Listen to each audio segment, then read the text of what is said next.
여러분 반갑습니다. 오늘 하버우만의 약속 이승만 네 번째 강의가 되겠습니다.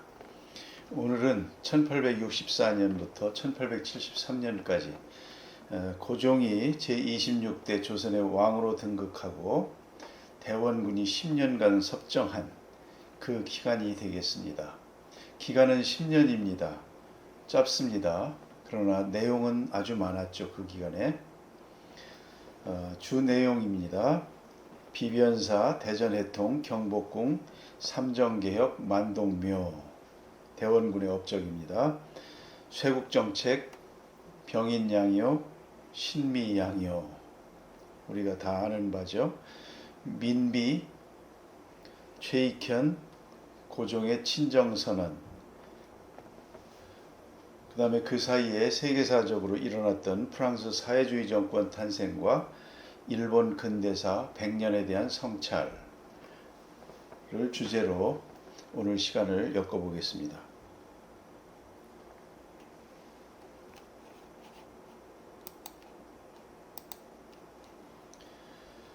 대원군 섭정 10년입니다.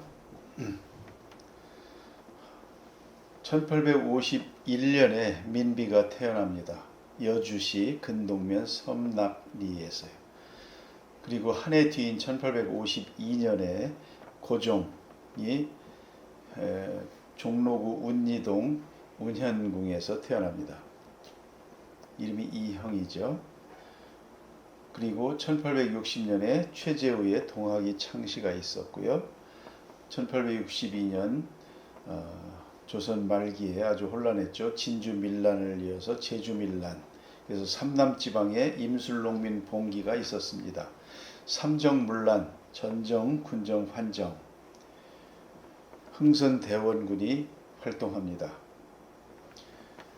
64년 1월 4일 양력입니다. 이거는 63년 12월이 되겠죠. 음력으로는 철종이 승하합니다. 그리고 만 12세에 고종이 조선 26대 국왕으로 즉위합니다. 흥선대원군이 섭정을 시작합니다. 흥선대원군은 야심차게 1865년 왕권 제약하던 비변사를 폐지하고 조선시대 법령의 종합판인 대전해통도 편찬을 합니다. 경복궁 중건을 위해서 세금과 강제동원이 있었죠. 삼정을 개혁합니다.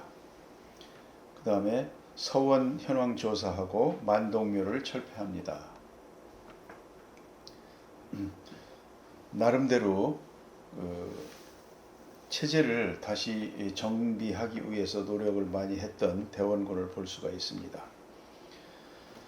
이렇게 되는 가운데 1866년에 고종이 14살의 나이로 민자영을 왕비로 강택해서 가례를 치릅니다. 운현궁에서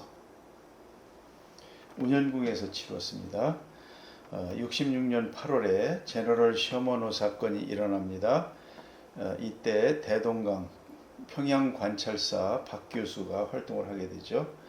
66년 프랑스군 강화도 침공 사건, 병인양요입니다.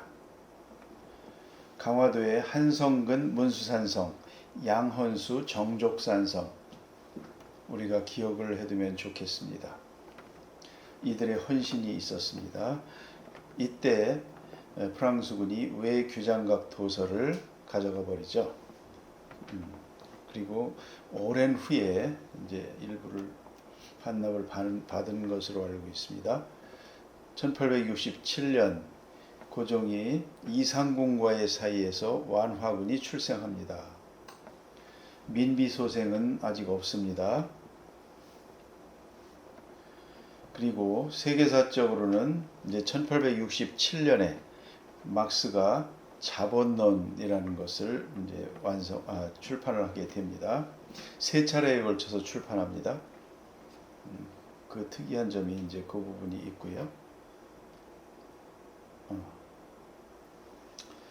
1868년에 남현군 도굴 사건이 있었죠. 대원군의 아버지 충남 예산의 덕산군에서 그런 일이 있었고, 경복궁 중건 완료, 고종이 경복궁으로 이전, 미 사획서원을 정리하고 그렇게 됩니다.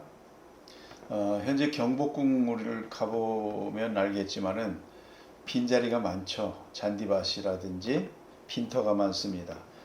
원래의 경복궁은 거의 다 차 있었답니다. 건물로 90%가 돼 있었다는데, 그러니까 지금의 경복궁에 남아있는 건물, 그나마 중건에서 있는 건물들은 원래의 경복궁 건물의 한 10% 정도밖에 안 된다고 합니다. 좀 씁쓸한 얘기죠. 그리고 69년에 일본 제국 사절단이 동네에 도착하게 되고요. 71년에 서원 철폐령 47개 서원만 남깁니다. 뒤에서 좀 더 내용을 보겠습니다. 71년에 신미양요에서 가장 장렬하게 싸웠던 신미양요, 초지진, 덕진진, 그 다음에 어제연 장군, 광성보 전투, 원수의 숫자기, 미군이 이제 탈취했죠. 이 일 이후에 전국에 척화비를 건립했다. 1871년 민비가 드디어 첫 아들을 순산합니다. 그런데 이제 정상이 아닌 아들이 나서 3일 만에 사망을 하고 맙니다. 이때 대원군이 한 말을 들어보세요. 감히 어떻게 왕자의 몸에 칼을 대는가 라며 신하들의 의견에 반대하고 대신 산삼을 다려 먹일 것을 지시합니다. 이게 전근대와 근대의 이제 차이가 나타납니다. 3일 만에 사망합니다. 민비는 산삼을 보낸 대원군을 증오하게 됩니다. 일부러 보내서 죽였다 이렇게 오해할 만하죠. 1872년 일본 사절단이 동네에서 철수합니다. 여기에도 사연들이 있습니다. 1873년 일본은 외관, 대일본국 공사관으로 개칭하고 1873년입니다. 최익현의 상소로 대원군이 실각합니다. 그리고 고종의 친정이 시작됩니다. 여흥민 씨의 척신정치도 아울러 시작이 되게 됩니다. 그리고 1년 후 74년에 민비가 드디어 둘째 아들 이척을 출산합니다. 후에 순종이 되겠습니다. 이것이 1863년 아니죠. 양력으로 64년 고종 즉위부터 1873년 흥선대원군의 10년간의 섭정에 있었던 주요 사건들입니다. 한편 세계사적으로는 우리가 일본을 주목하지 않을 수 없습니다. 이 시기에 1868년부터 89년까지 메이지 유신을 완성합니다. 89년에는 이제 일본의 헌법을 발표하게 되죠.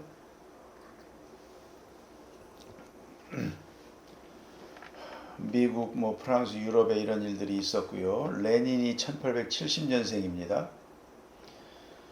소련의 공산주의 혁명을 위해 태어난 사나이 레닌. 그리고 1871년에 찰스 다윈이 다시 인간 유래와 성선택 책을 출판하게 됩니다. 1871년에 프랑스에서 세계 최초의 사회주의 정부가 탄생됩니다. 성공이 안 되고 얼마 못 갔습니다만은 제가 우리나라가 이제 자유주의, 공산주의 이 부분에 초점을 맞춰서 하다 보니까 이제 프랑스의 사회주의 정부 탄생 이 부분을 색깔을 달리 칠해봤습니다. 그리고 베르사유 궁전 얘기 뒤에서 보겠습니다. 그리고 71년 빨간색으로 칠한 1889년 헌법 발표까지 일본의 메이지 유신이 이렇게 진행이 됩니다. 이와쿠라 사절단이 71년부터 1년 10개월 정도로 온 세계 12개국을 다 돌아다니고 그 당시의 세계 정세를 전부 파악한 후에 돌아와서 일본을 근대화시키죠. 이 당시에 일본의 이와쿠라 사절단에 갔던 사람들은 정부 요원들이 많았고 그들이 와서 일본 근대화를 시키는데요. 이 사람들의 수준이 그 당시에 아마 세계 어디 내놔도 부족하지 않을 정도로 1년 10개월 동안 세계를 다 공부하고 온 것이죠. 우리에게는 그런 부분이 없었던 것이 아쉽습니다. 자, 그러면 하나씩 보겠습니다.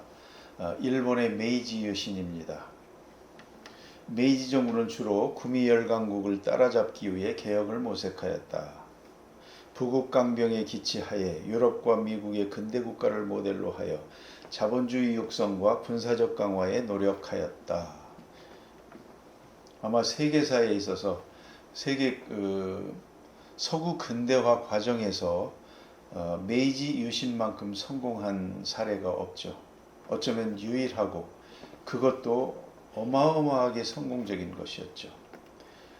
우리나라나 청나라가 이제 근대화에 적응을 못하고 우리는 식민지도 되고 이제 망하고 이렇게 됐습니다만 이것이 오히려 전 세계적으로 볼 때 더 일반적인 현상이었죠. 다들 적응을 못했죠. 식민지가 되고. 일본만은 이렇게 성공을 시켰습니다. 그것도 바로 우리 옆에 있었죠. 그것이 이제 비극의 시작이 되겠습니다. 이와쿠라 사절단, 어떻게 한 국가에서 이런 일이 있을까 참 싶기도 합니다. 그 당시 그 메이지 정부를 운영하던 반 이상이 이 사절단을, 그러니까 국내 정치를 1년 10개월 비운 거예요. 그러고도 어떻게 정권이 유지가 되고 다시 와서 근대화시킬 수 있었는지 참 기적으로 보입니다. 그래서 전부 나가서 미국을 횡단해 워싱턴 DC를 방문했고 거기서 8개월간 장기에 체류하면서 배웁니다. 그 후 대서양을 건너 유럽 각국을 순방합니다. 유럽에서 방문국은 영국, 프랑스, 벨기에, 네덜란드, 독일, 러시아, 덴마크, 스웨덴, 이탈리아, 오스트리아, 스위스 등 12개국에 이른다. 가서 전부 선진 근대화하는 것들을 배웁니다. 오히려 각 나라들은 이렇게 배운 그 일본의 그 당시에 사절단보다 아마 지식이 적었을 수도 있습니다. 이렇게 배우고 이제 1년 10개월 동안 그렇게 했죠. 그것도 이제 국내에 더 있으려다가 중간에 이제 일이 있어서 들어온 것이죠. 이들의 부재 중 정부에서는 조선 출병을 둘러싸고 정한론 논쟁이 가열되었고 사절이 귀국한 후에 메이지 6년에 정변을 걷게 된다. 고통이 있었습니다.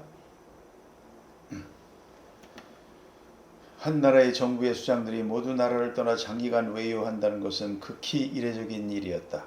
그러나 직접 서양 문명과 사상에 접하고 게다가 많은 국정을 비교 체험할 수 있는 기회를 얻은 것은 그들에게 끼친 영향은 컸다. 또한 동행한 유학생도 귀국 후 정치, 경제, 과학, 교육, 문화 등 다양한 분야에서 활약하여 일본의 문명 개화에 크게 공헌했다. 저는 이 부분이 참 대단하게 느껴집니다. 비판도 있었습니다. 돈만 버리고 왔다 이 말이죠. 세간의 대사가 무슨 이와쿠라라고 세간에 대해 뭐라고 변명 이와쿠라 이렇게 되죠. 그래서 광가에서 노래하기도 했다고 쓰고 있습니다. 사절단의 대부분은 삭발을 하고 양장을 입었다.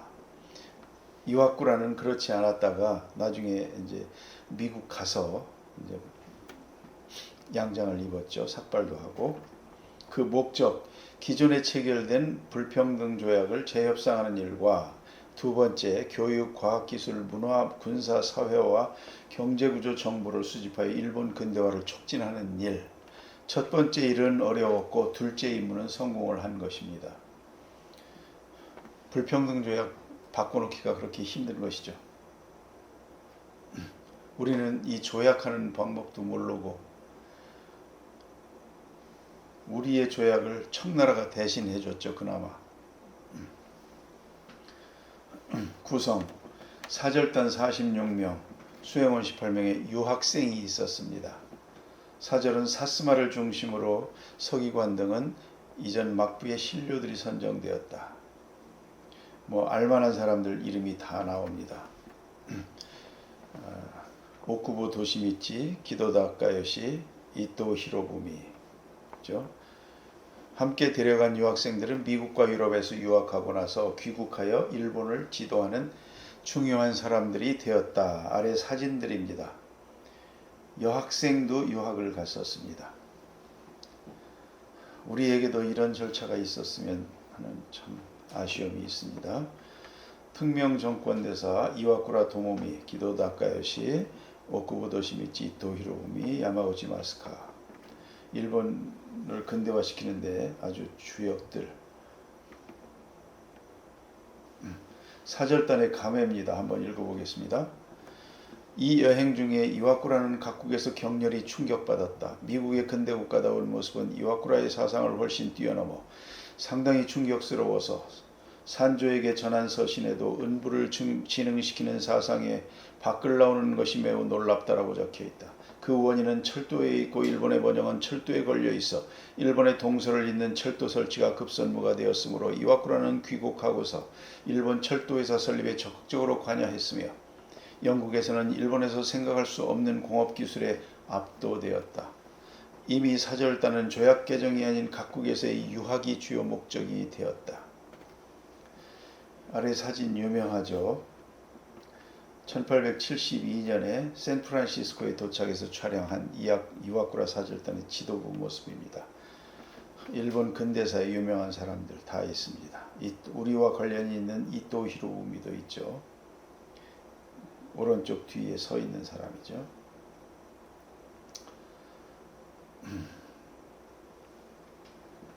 일본과 조선의 근대화를 알기 위한 노력해서 제가 해외에 파견했던 그런 내용들을 일본과 조선을 적어봤습니다. 이 내용들은 다음 시간 연도가 이보다 더 이제 우리가 개화되고 강화도 조약 이후에 이제 그 개화를 한 이 시기점에서 다시 한번 보겠습니다. 여기서는 리스트만 보겠습니다. 빨간 글씨 정도만 키워드로 보겠습니다. 일본은 벌써 1862년에 명치유신 전에 네덜란드로 유학생 14명 파견한 것을 시작으로 62명의 유학생을 파견했어요. 메이지 정부의 이와쿠라 사절단에도 유학생들을 포함해서 갔습니다. 우리가 기억해야 될 어쩌면 별도의 영상을 통해서 한 번은 다뤄야 될 후쿠자와 유키치입니다. 이 사람이 조선의 개혁운동을 지원했습니다. 잘 알려져 있지는 않지만 우리의 그 개화파, 갑신정변 일으킨 멤버들, 그 다음에 6.1준이라든지 이런 사람들을 후쿠자와 유키치가 많이 가르치고 안내하고 했었던 모양입니다. 그리고 물질적으로도 도와주고요. 주선도 해주고 이제 그런 그 역할들을 후쿠자와 유키치가 한 것으로 그렇게 되어 있습니다. 지금 이 사람이 일본의 그 개요대학인가요? 이렇게 했죠. 1882년에는 일본 외무성이 파견한 조선 시찰단이 조선을 방문, 일본의 제도와 분물을 소개하고 조선의 개화를 촉진했다. 이 조선 시찰단.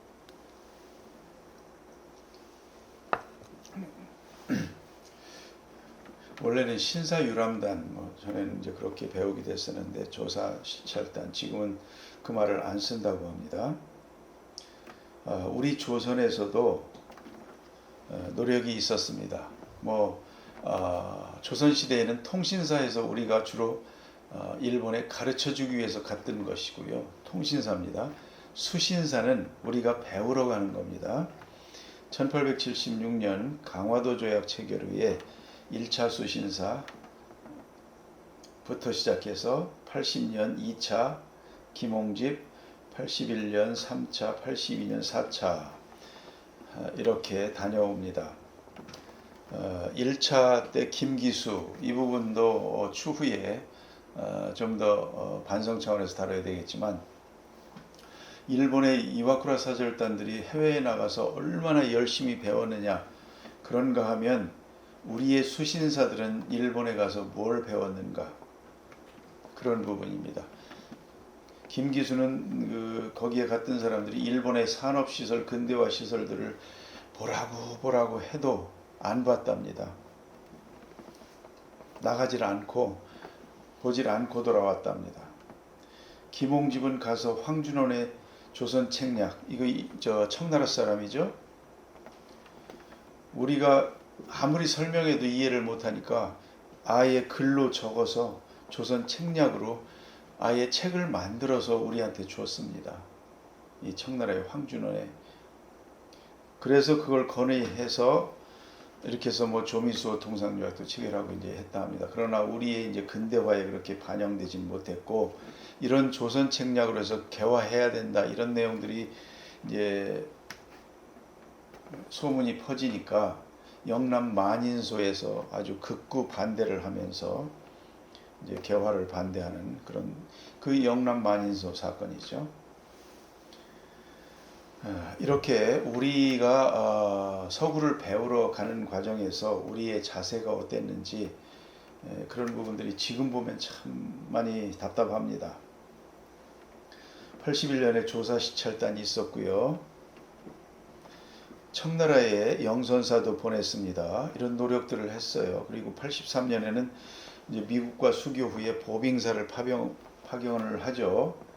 미국은 우리나라에 이제 공사를 세우고 우리는 없으니까 보빙사를 파견을 하는데, 그때 외교사절단의 대표가 민영익입니다.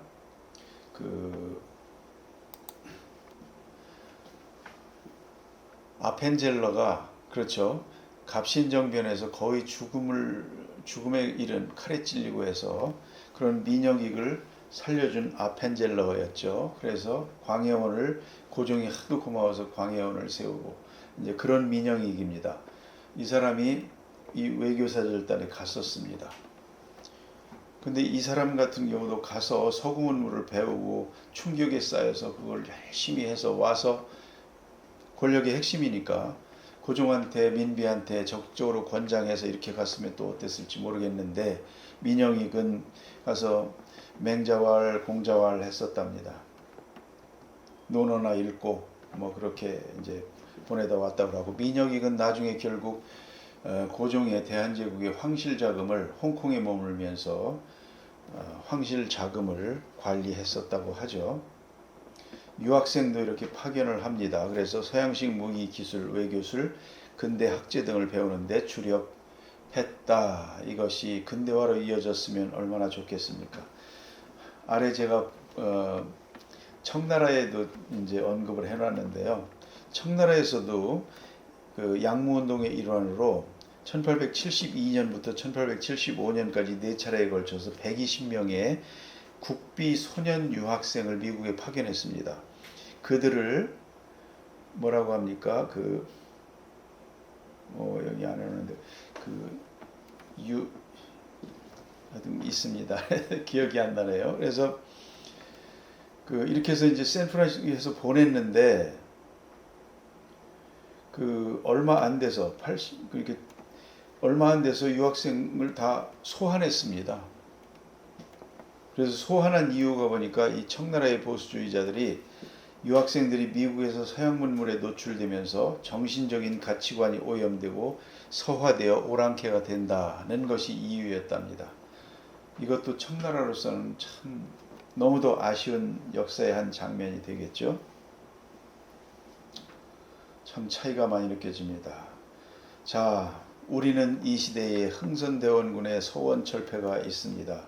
청주 화양동에는 만동묘가 있습니다. 우암 송시열의 뜻으로 만든 것으로 보면요, 대명천지 숭정 1월 그렇게 돼 있죠. 명나라, 대명의 명나라의 천지이고, 숭정은 명나라 황제의 연호죠. 그게 해와 달이다. 저는 참 생각을 해봅니다. 우리가 임진왜란을 겪었고 병자호란을 겪었습니다. 그러면 그 뒤에 있는 대신들은 안 되겠다. 이 국방력을 증가시켜야 되겠다. 그런 생각이 왜 이렇게 그런 생각이 드라이브가 안 되나요?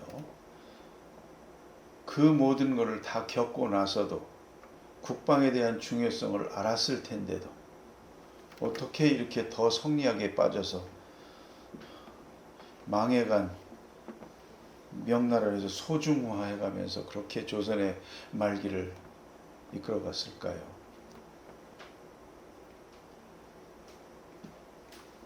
1871년 조선 개국 480년 전국의 서원 중에서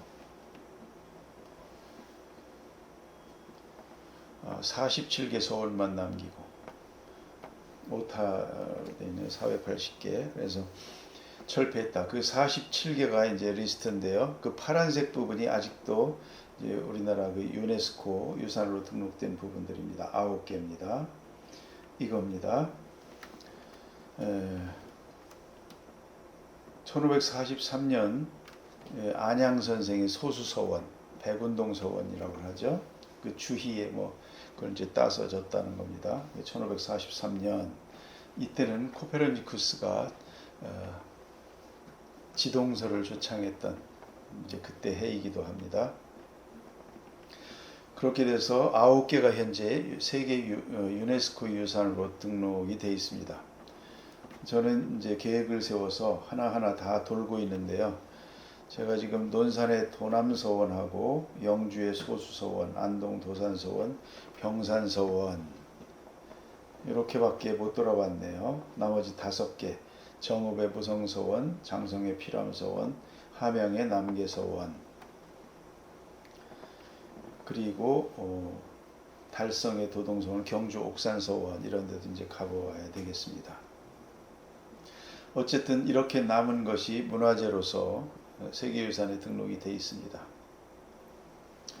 조선의 황혼입니다. 역시 이 무렵은 아무리 들여다봐도 벌써 조선의 황혼이 시작된 때다. 거센 외세와 신문명의 물결은 이미 이때부터 본격적으로 이 처사의 나라 조선반도를 에워싸고 출렁거리기 시작했건만 조선은 여전히 태고의 꿈에서 깨어지 못한 채 세계에 합류할 철저한 자각도 없었고 또 이를 끝까지 거부할 통일된 힘도 없이 황혼의 장터와 같은 외세의 트집판 속에 어쩔 수 없는 나기를 비롯한 때였다. 서정주의 원암 이승만전에서 이호 목사님이 인용한 것입니다. 이런 내용들이 그 당시에 조선의 황혼으로 이제 기록들을 하고 있습니다. 신미양요는 한번 보고 가고 싶습니다. 강화도 초지진, 덕진진, 광성보 전투, 손돌목돈대, 용두돈대, 어제연, 수자기. 제가 지금 읽어보겠습니다. 조선군의 열악한 환경은 미 해병대 대위의 편지에 다음과 같이 기록되어 있다. 그들의 포는 매우 조잡하오 통나무로 된 포가 얹혀 밧줄로 묶인 것으로 보이는데 그래서 미리 정해진 지점 외로는 사격을 할 수 없다고 하오. 그래서 우리 배들이 가까이 접근했을 때에야 포격을 했어. 커다란 포안이 날아왔는데 배에는 전혀 맞히지도 않았어. 단지 총통이라고 불리우는 소형 화기에서 발사된 조잡한 탄환 2개가 적중했다고 하오. 이 총통이라는 것은 2명이 어깨에 걸쳐 매고 화승으로 발사하는 것이라고 하오. 단지 우리 승조원들 3명이 맞았는데 가벼운 부상이라고 하오. 최신의 무기로 무장한 우리들에게 그들이 대항할 수 없다는 것은 당신도 잘 알 수 있을 것이요. 초진인이 함락된 날, 그 다음 날 신시 이후에 저들은 광성진으로 방향을 돌리고 선상에서 포를 난사하니 군심의 어둠이 드리워졌습니다. 중군인과 적이 3차례 혼전을 벌였는데 끝내 순절한 사망자가 100여 명에 이르렀습니다. 이것은 인천부사 구완식이 화성유수 신석희에게 답한 글입니다. 전황 보고죠. 미군은 공식 보고서와 펠리처 베아토의 사진 촬영을 통해 기록을 남겼고 이 외에도 참전군인 윌리엄 그리피스 등의 기록과 가족에게 보내는 편지 등의 기록을 남겼다. 그리피스는 광성모 전투의 상황을 다음과 같이 기록하였다. 흰옷을 입은 243명의 시체가 성치안과 주변에 누워 있었다. 그들 중 다수는 이제는 다 밖으로 튀어나온 흩어진 솜 갑옷을 9겹으로 솜을 두른 갑옷을 입고 있었다. 살이 타는 역겨운 냄새가 공기 중에 진동했다. 어떤 부상자들은 자신의 고통보다 미국인 체포자들을 더 끔찍이 두려워하며 서서히 불에 타 죽어갔다. 신미양요 때의 모습을 기록하고 있습니다. 슐레이 수령의 보고서를 우리가 한번 봐야 되겠습니다. 조선군은 결사적으로 싸우면서 아무런 두려움 없이 그들의 진지를 사수하다가 전사하였다. 가족과 국가를 위하여 이보다 더 장렬하게 싸운 군인은 다시 찾아볼 수 없을 것이다. 이렇게 보고하고 있습니다. 아마도 조선의 군사 전투 중에 가장 장렬하게 싸운 애국심이 있었던 전투가 마지막 전투가 신미양요였을 겁니다. 그 이후에는 그러한 의지도 애국심도 없었던 것으로 보입니다. 군인이 군인답지 못하게 그렇게 돼 있었습니다. 요즘을 사는 우리들 참 생각되는 바가 많이 있습니다. 부국강병이 국가의 기본 목표입니다. 부국강병. 거꾸로 가고 있지는 않나요? 이 시기에 민비는 어떤 일을 했을까요? 아들 낳게 해달라고 71년 첫 아들을 잃은 민비는 건강한 아들을 얻기 위해 궁궐 밖을 드나들 수 없다는 규칙을 어기면서까지 공주 신원사의 불공을 드리러 다녔다. 저희가 신원사입니다. 중학단이고요. 여기가 기도발이 좋은 곳이랍니다. 풍수지리상 명당이랍니다. 그래서 여기를 가서 그렇게 빌었답니다. 그래서 뭐 태몽을 꾸었다 이렇게 되는 것이죠. 우리는 이렇게 아직도 살고 있습니다. 이 시대에 이 굿하는 문제와 관련해서요. 그 민비가 그 금강산 12,000봉 이렇게 해서 굿 했다고 하고요. 저 무당 있죠. 이름이 자꾸 기억이 안 나네요. 진령군인가요? 그리고 그 어려운 시대에 백성들은 굶고 그러는 시대에 이 굿을 위해서 한강에다가 수십 가마의 쌀을 그냥 버리고 그랬답니다. 그런 일들을 민비가 했었다고 해요.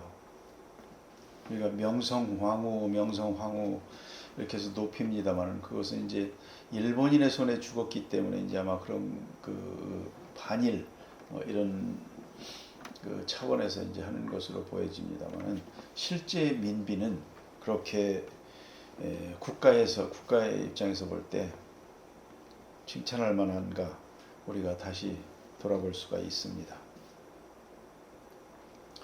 최익현의 상소와 고종의 친정선언 이것은 아마 나름대로의 정치적인 그 협상이 있지 않았나 싶기도 한데요. 1872년 고종이 묻습니다.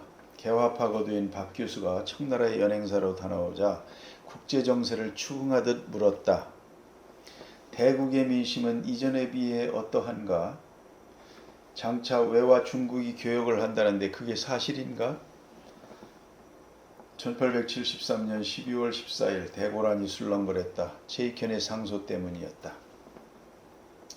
정치가 문란하고 정론직원이 없으며 가혹한 세금으로 백성들이 어육이 되고 관리들은 사리에 어긋난 짓을 서슴없이 자행하고 있다. 고종이 말합니다. 이 상소는 진심에서 우러나왔고 또 나를 위해 경계한 말도 참으로 가상하다라고 칭찬합니다. 대원군 측에서 말합니다. 부자 사이를 이간질하는 흉악한 사람이다. 최익현을 두고 하는 말이죠. 민비, 대비와 대왕대비의 마음을 얻어 안동, 김씨, 평양조씨 세력 모두와 연합했다. 이 민비가 정치적인 역량을 발휘하는 겁니다. 여흥민씨 척족들을 조정 곳곳에 포진시켰다. 권력을 장악하죠. 서원철폐에 분노한 유림 세력을 포섭해 대원군을 고립시켰다. 민비가 상당히 이런 부분이 뛰어났다는 것을 알 수 있습니다. 1873년 12월 20일 제이켄이 다시 상소문을 올렸다. 임금이 재위하는 동안 종친은 국정관여를 금지해야 한다. 1873년 12월 23일 다음 날이죠. 제이켄의 상소 다음 날입니다. 고종은 전격적으로 친정을 선언했다.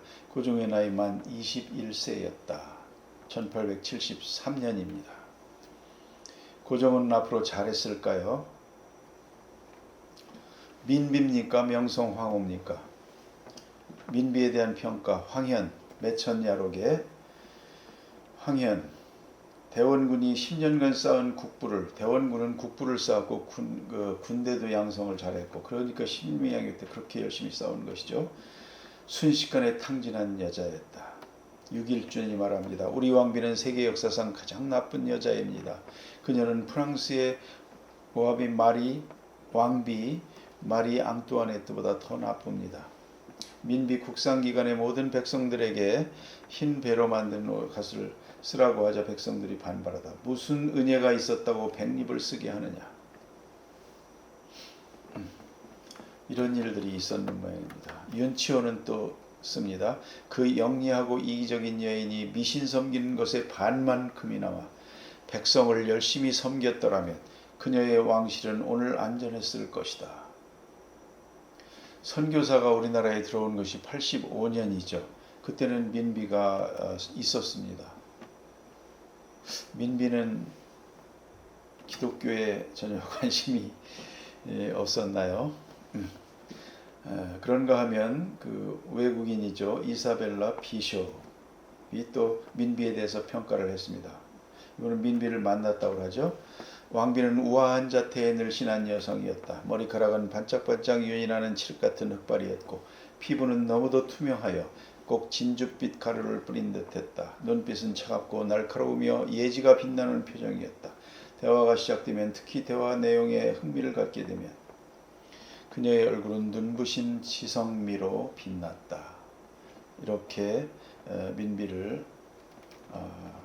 아주 우아하게 아주 높게 평가를 하고 있습니다. 이사벨라 비숍도 그런데 이 반도 우리나라 조선에 사는 그 조선인과 만주에 가서 이제 피신에 가서 사는 조선인들의 그 비교를 해보고 이제 해놓은 그런 게 있습니다. 우리나라 사람들, 그러니까 조선인들이 게으르고 뭐 어떻고 이렇게 되는데 만주에 가서 사는 조선인은 180도 다릅니다. 그러면서 이제 이것은 조선의 제도의 문제가 있다. 이제 이렇게 생각을 하게 되는 것이죠. 조선의 백성은 뛰어난데 부정부패입니다.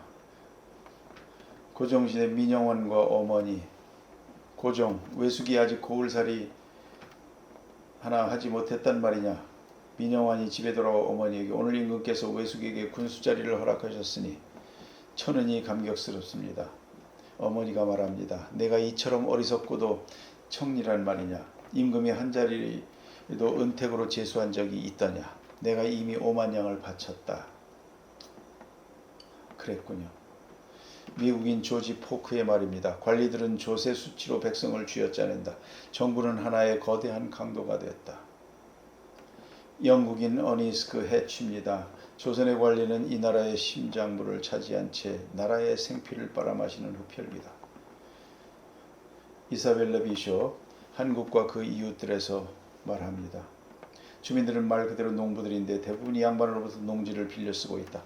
토지 소유자는 추수를 마친 후에 그들을 쫓아버릴 수도 있는 권리를 갖고 있었지만 억압적으로 그 권리가 행사되고 있는 것 같지는 않았다. 고통받는 내용들을 이렇게 쓰고 있습니다. 이 민족엔 거대한 카스트 제도가 존재하며 내가 알기로는 두 개의 분명한 계층이 있다. 이렇게 계속 쓰고 있죠. 이사벨라 비숍의 한국과 그 이웃 나라들이란 책도 읽어봐야 되겠습니다. 일반 백성의 자식들은 아무리 총명해도 경륜을 펼칠 수 없으므로 힘써 노력할 필요가 없다며 배우기를 힘쓰지 않으니 아까운 인재들이 버려지고 있다. 참 아깝습니다. 사람의 발길이 비치는 곳에는 모든 산이 벌거숭이가 되었다.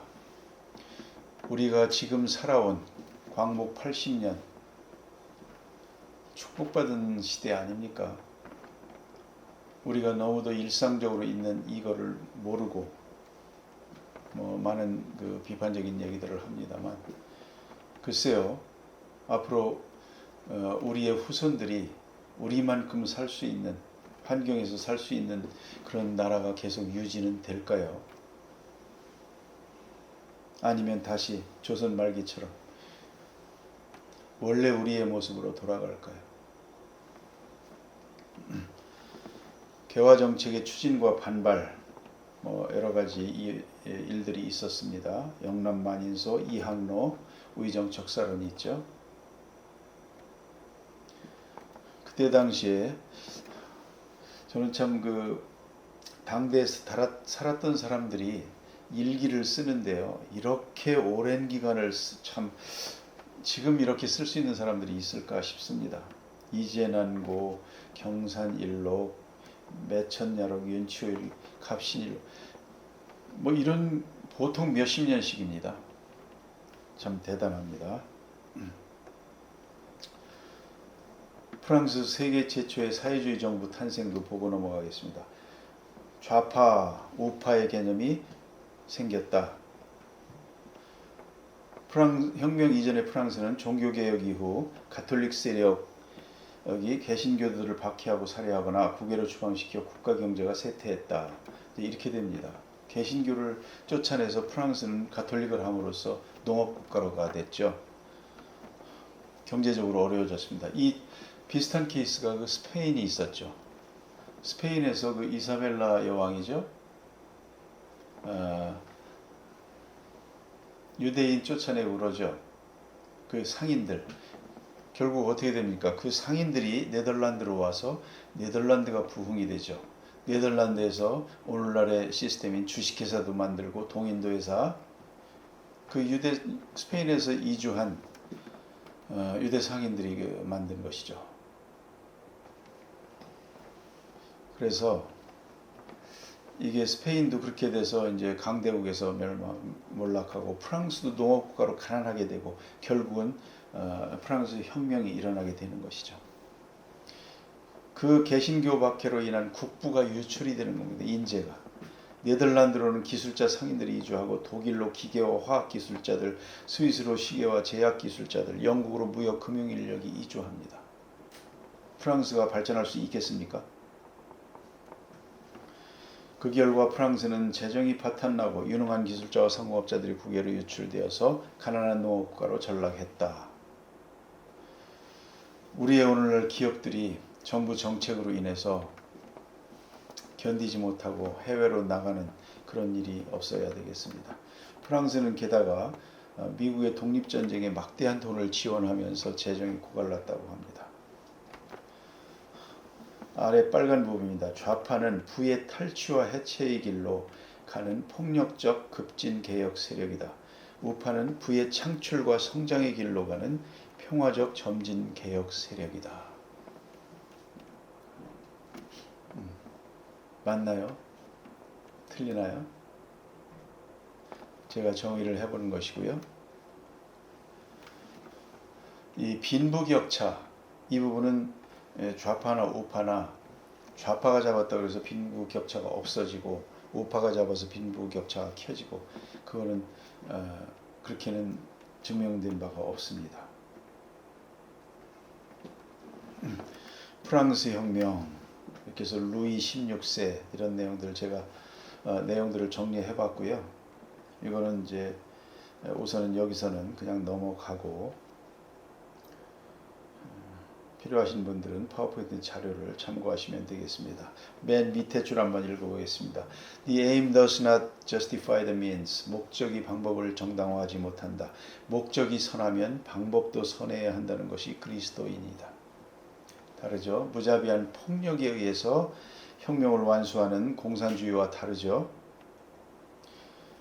프랑스 개신교 박해의 역사, 제가 정리한 내용들 보니까요, 눈으로 한번 보시고 필요하신 분들은 파워포인트 자료를 보시면 되겠습니다.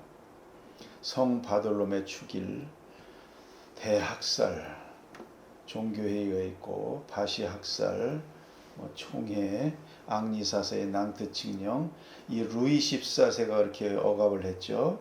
위그노의 신앙자를 박탈하고, 그래서 또 여기서 프랑스에서 위그노들이 해외로 망명합니다. 루이 14세가 탄압을 많이 했어요. 그 태양왕이라고 하는데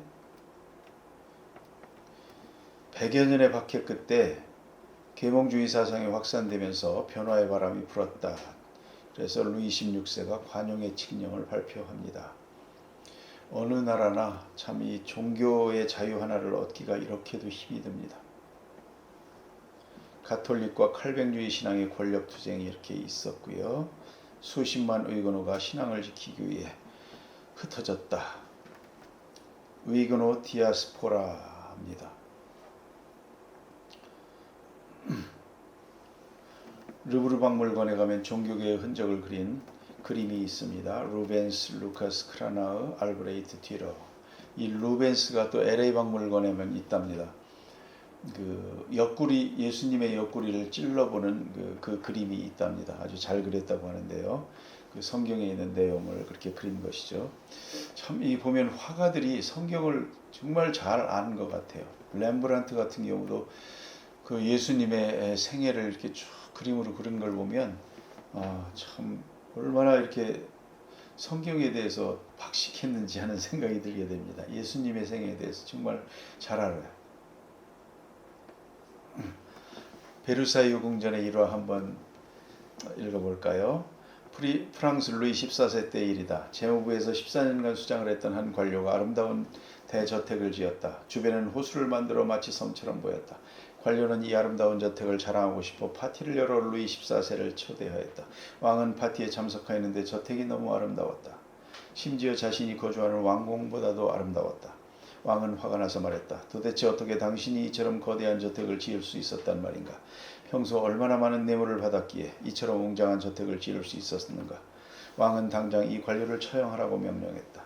파티의 호스트인 이 관료는 그 자리에서 처형되었다.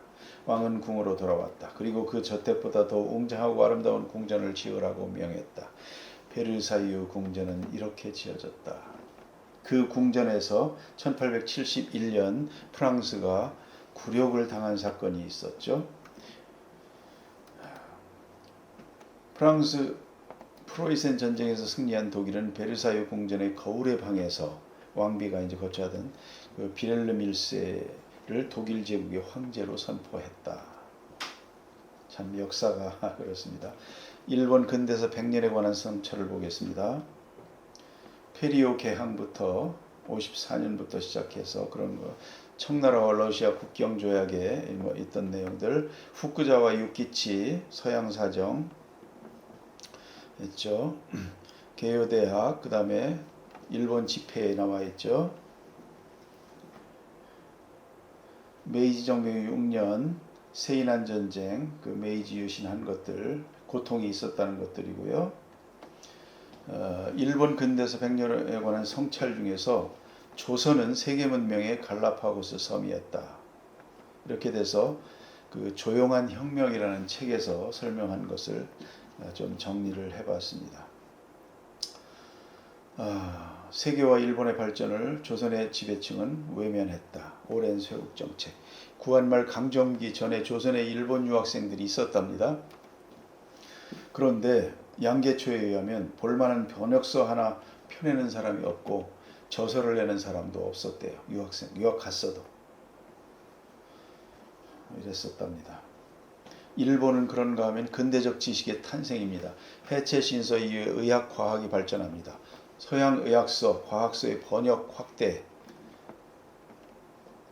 그렇습니다. 서양 의학자의 의학 교육도 시켰고요. 이렇게 열심히 서양 문물을 받아들입니다. 난학이라고 하죠. 네덜란드학, 사숙의 설립 성행했고요.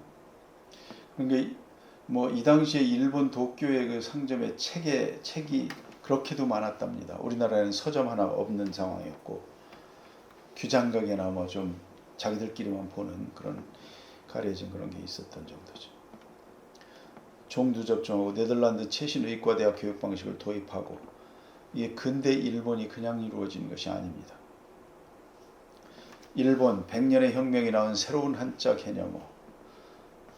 한자가 없어서 일본이 이제 근대화를 하는 과정에서 한자가 없어서 한어를 아예 만들었습니다. 그것이 대략 15,000자랍니다. 아래에 제가 대표적인 단어들을 나열을 해봤습니다. 이게 그 당시 근대 일본 사람들이 만든 그 단어들입니다. 오늘날 우리가 이를 사는데 이 단어들 안 쓰고 살 수 있습니까?